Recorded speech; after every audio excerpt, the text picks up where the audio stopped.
I was 26 years old when I realized the people I called family had never really seen me as family at all. That realization did not hit me slowly.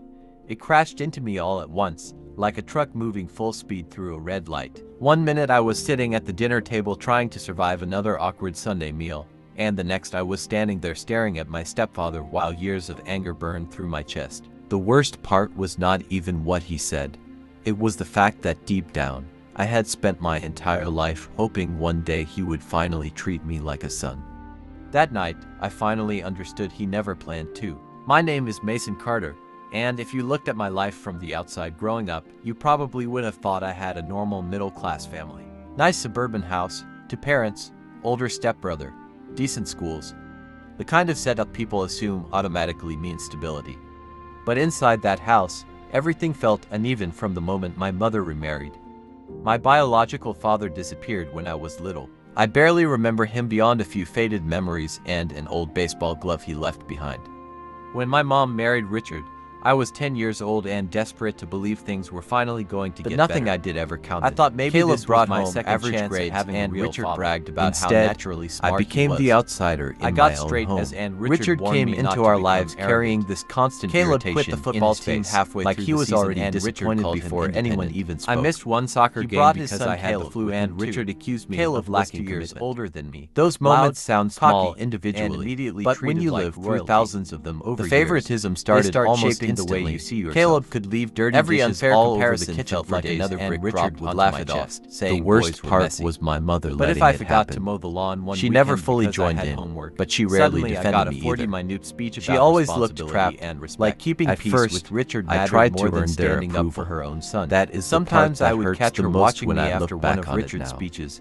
I Guilt actually written tried. all over her I worked face. hard in school, But guilt never changed I kept my anything. room clean. Silence Silence became became her her survival survival strategy. I I stayed stayed out of eventually trouble. I realized I thought it if was I proved costing me myself mine. useful By enough, the time I kind reached enough, college, successful home stopped enough, feeling like eventually home completely. Richard would stop On looking campus, at me people like someone treated me wanted with guests respect. taking up space. Professors in his house. liked me. Friends actually listened when I talked. I felt like a real person there, but every time I came back to the house, it was like shrinking into some lesser version of myself again. Richard acted like every achievement I had somehow belonged to him, even though he barely contributed anything to my future. My grandparents from my dad's side paid most of my tuition. I worked part-time jobs to cover the rest. I paid my own phone bill, gas, insurance, everything. But Richard loved reminding people how much he sacrificed raising me. The truth was, after I turned 18, he barely spent $1 on me. A year before everything exploded, I moved back home temporarily to save money for a down payment on a condo. I hated returning there, but financially it made sense. I paid monthly rent directly to my mother. I bought groceries regularly. I even covered the internet bill because Richard refused to upgrade from some terrible cheap plan while complaining nonstop about the speed. I was contributing more than enough, but somehow I was still treated like a burden. Then came that Sunday dinner. It started normal enough. Caleb was talking about some promotion he got at work, puffing himself up like he had just been elected president. I congratulated him sincerely because despite everything, I never actually hated him. I hated what the family dynamic turned him into. Richard spent most of dinner praising him, talking about how proud he was and how Caleb was finally becoming a real man. I mostly stayed quiet, focused on my food, trying to avoid getting dragged into another comparison. Then Richard looked directly at me and said something that changed everything. "You will never be half the man your brother is." The table went completely still. At first I actually laughed because the comment sounded so absurd I thought maybe he was joking. But he was staring at me with complete seriousness, and suddenly years of humiliation rose to the surface all at once. Something inside me snapped so cleanly it almost felt calm. "Good," I said quietly. "Then he can start paying your bills because I am done." My mother froze with her fork halfway to her mouth. Caleb smirked like he was waiting for entertainment. Richard leaned back in his chair with that familiar look of superiority. "What bills?" my mom asked. "You barely contribute anything around here." I honestly think that hurt more than Richard's insult. I stared at her, completely stunned. For a second I wondered if she was joking too. But her expression stayed serious, confused even, like she genuinely believed I had been freeloading in that house. My heartbeat started pounding so hard I could hear it in my ears. "I pay rent every month," I said slowly. "That is not rent," she replied immediately. That is helping with groceries. I almost laughed again from disbelief. Mom, I buy the groceries. I pulled a receipt from my wallet and dropped it on the table. $180 from 3 days earlier, paid entirely by me. Then I reminded them about the internet bill, the utilities I had been helping cover, the gas money I occasionally gave my mother when things got tight. Richard crossed his arms like none of it mattered. Everybody helps out, he said dismissively. That is what families do. Families also appreciate the people helping them, I shot back. My voice cracked slightly, not from anger but from hurt. That embarrassed me even more. Caleb rolled his eyes and muttered something about me being dramatic. Normally, I would have swallowed the insult like always. That night I did not. You got a brand new truck paid for with family money while I am saving every paycheck trying to build a future, I said.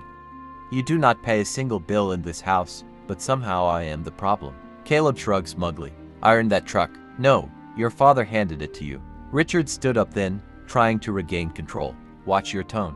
That sentence hit me harder than anything else because suddenly I felt 10 years old again standing in that kitchen while he lectured me about respect after Caleb broke something and blamed me for it. I realized in that moment he never saw me as an adult.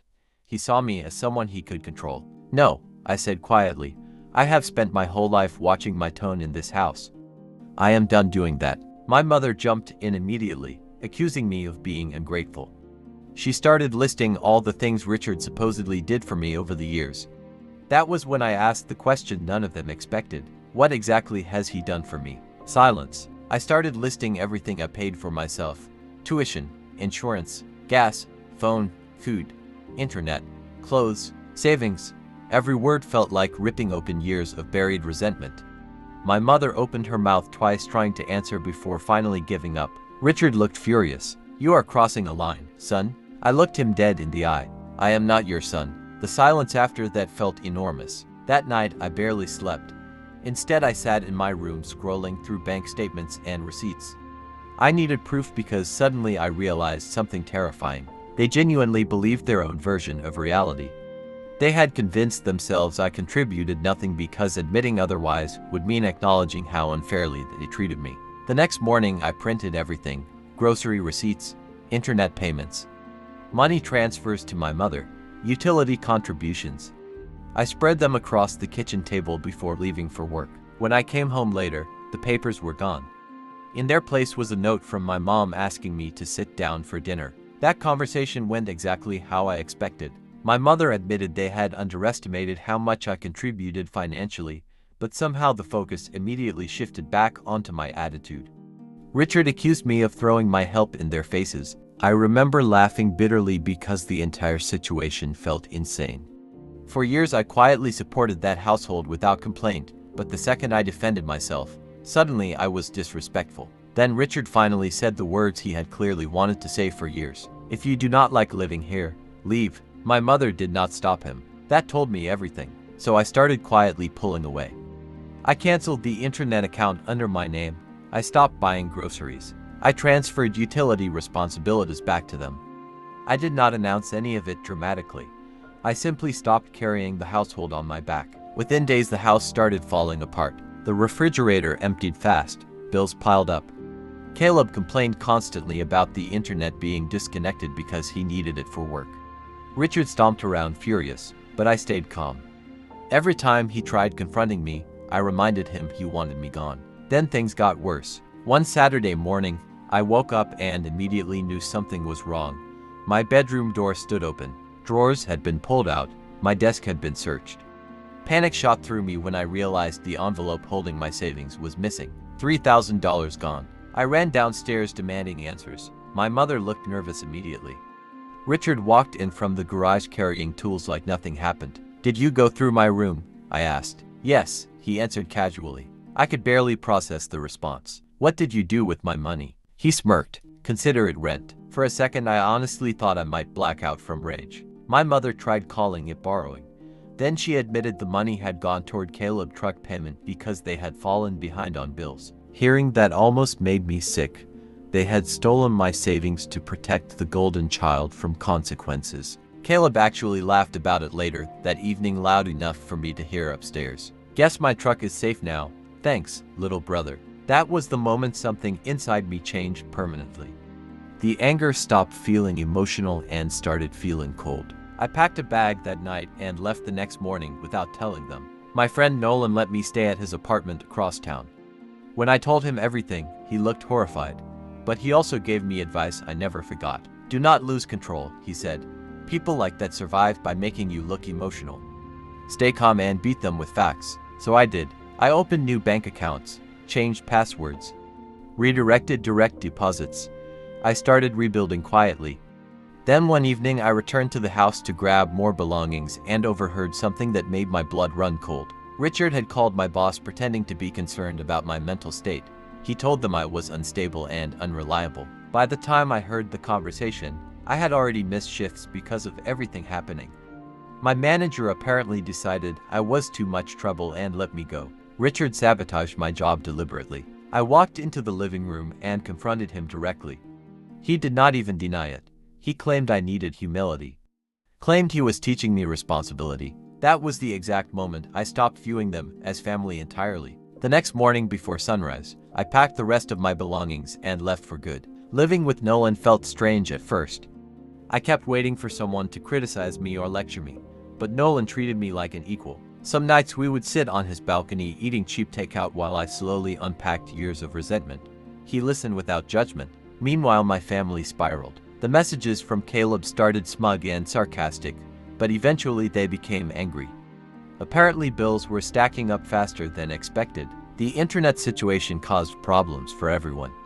My mother started calling occasionally, usually crying about stress. But not once did she apologize for stealing from me or allowing Richard to sabotage my job. That mattered. A few weeks later, something unexpected happened. My former manager reached out directly asking to meet. Apparently another employee overheard Richard call and realized something seemed off. After talking with me face to face, my manager realized the truth quickly. Not only did he apologize for firing me, he offered me my position back with better pay because another department had opened up. For the first time in weeks, I felt hope again. I accepted immediately. Then came the final collapse. About 2 months after I moved out, my mother showed up unexpectedly at Nolan's apartment. She looked exhausted, pale, older somehow.